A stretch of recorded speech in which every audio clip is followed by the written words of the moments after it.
ng aksyon ng pulis, kailangan ng medical attention ng biktima, at kung ano-ano pa. Pero yung big picture baka mawala rin. Saan ba nagagaling yung violence? Is it inflicted by candidates or with the connivance of the police and the military? Malaking problema pag pigpit pati police at military. Diba? Ibig sabihin, hindi sila nagiging non-partisan deputies. Alright? Rules of sourcing and corroboration. Pag sensitive story, halimbawa mudslinging, may rule ba tayo? Pwede ba kahit sabihin ni kandidato ito na, babaero yan eh, di maasawa yan. Pwede bang sensitive details na gano'n? Isang source na? O isa subject to two source rule? Or three? May mga ganong hindi pa malinaw sa ating mga newsroom. Avoiding errors of fact and context. Paano? Paano makaka-avoid? If one reporter feels so committed, or so entrenched, or so embedded with a candidate, paano i-check yung fairness o yung accuracy ng storya? Dealing with combatants, partisans, operators, candidates, voters, PRs, patrons, watchdogs, and media. Paano yung mga tax ng mga NPA i-report? Yung mga kandidato na nakikipil sa kanila. O paano sa mga Muslim areas na naman na baka yung arm maging malaking problema? Okay? Could affect the national results. Mga PR.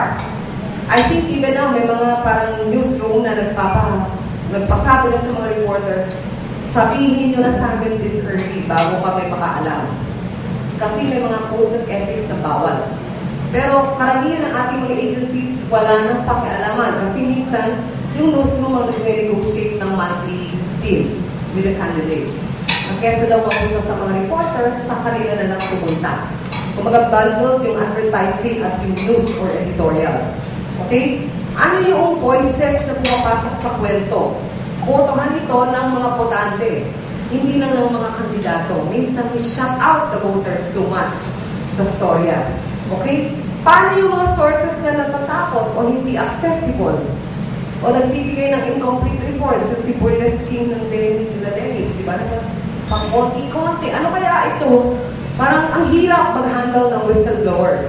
And there could be some more of them. The Ador Mawanay types would change. Ador Mawanay, si Mahusay. Na parang ang gulo nyo parang big story for 2-3 days and then he recuts. Paano gagawin natin sa mga ganon? Anonymous sources, ano yung rule? At saka standards and selection of video and images.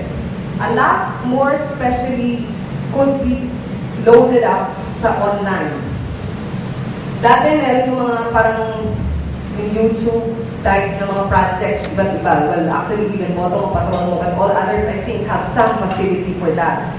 Paano yung verification ng authenticity? Some photographs have yung dates coded doon sa image. Others do not. How do you verify kung talagang bribery ngayon o vote buying? Kung ang pinapakita lang is a hand and someone receiving it.